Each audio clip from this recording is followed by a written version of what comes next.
welcome back to my channel Crafting with a View. Today's video tutorial is gonna be showing you a quick card.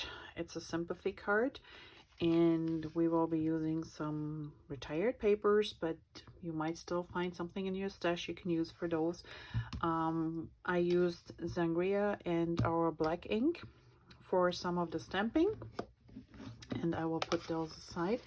I also used this stamp set called Dragonfly Sympathy, and I will have to check if it's still available. I think it might be.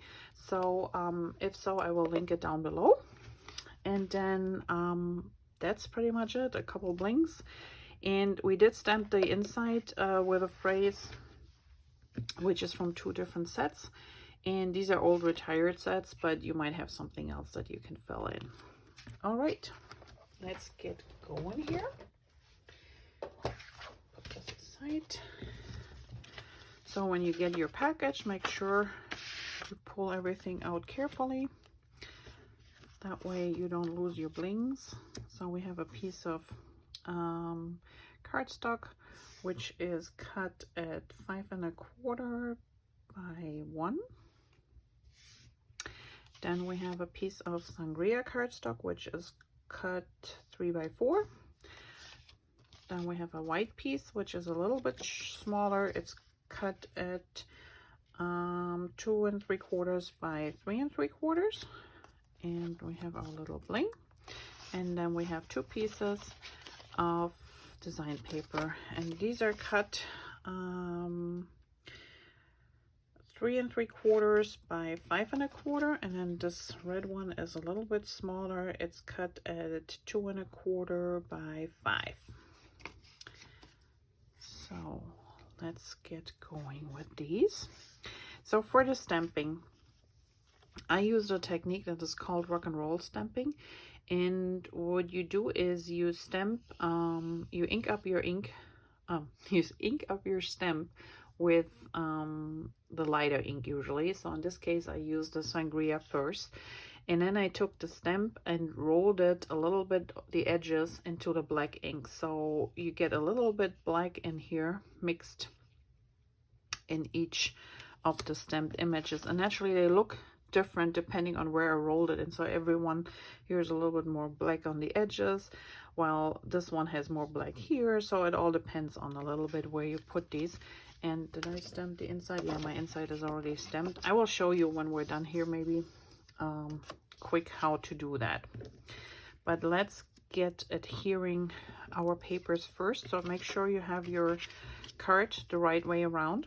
And I'm gonna adhere this one evenly spaced, so I have a nice even spacing around the edges here. And we start with the flowery paper, and like I said, these are just from my stash.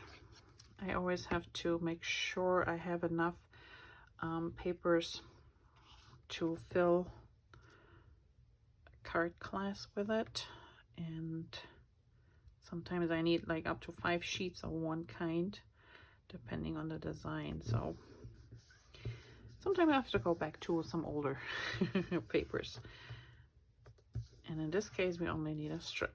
All right, so the next piece we want to adhere is this one here, and this goes all the way across and just has the same distance on this side than this one has here.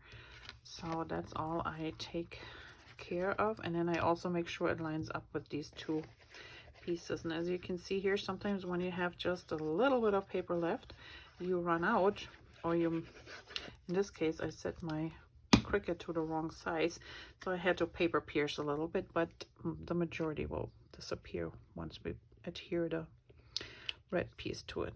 All right, so I'm just lining it up in here, and then make sure that this side has about the same spacing as this side. Oops, and this needs to go up a little bit. Good, we'll use liquid adhesive. This way we can stretch it out a little bit more. Okay, there we go. Now we adhere the red one, and the red one goes flush with the gray one we just adhered on this side, but we'll leave a little spacing on the bottom and on the top.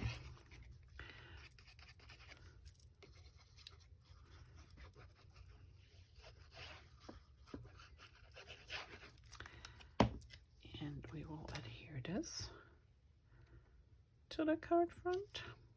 And this is all flat. I mean, you can raise it if you want to, but I raised this part here, so that's enough for me. All right, now we adhere the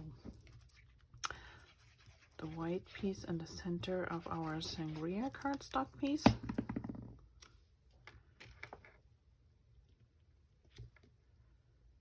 Just to make sure we have an even spacing around here. And then this piece is raised. So I'm gonna put some foam dots behind here. And I always start in the corners. Then if I have a long stretch like this, I put one in the middle. And in this case,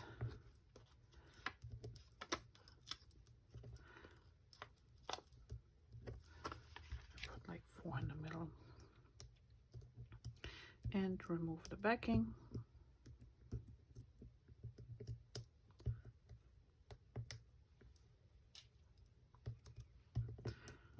Sometimes you can't tell if you took them off or not. That's why I just use my finger lightly to tap it if it feels tacky. I know I removed it. Or you have to hold it up and hold it against the light source. That way you can also see if they're all taken or if there's still one shiny one on there. And then this one will just go in the center here. And our little bling.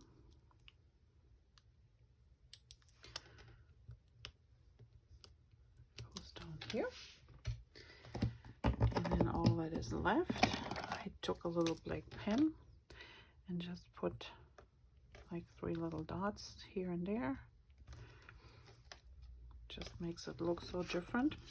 And for the inside, again, very simple. I just use my black pen and draw lines around the edges. And they're not perfect. They're not meant to be perfect. If you're not comfortable with, use a ruler, put yours on straight, or use a pencil and go from there, because the pencil you can always erase. A couple dots and this card is done. So this was quick and easy, simple card to make, and I'm gonna show you quick how we can make this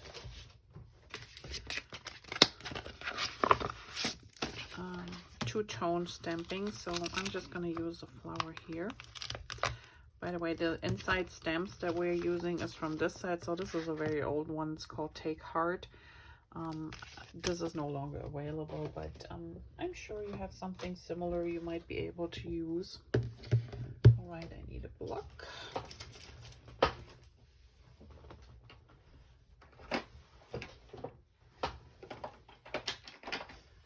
So that's an impromptu quick demonstration for you here.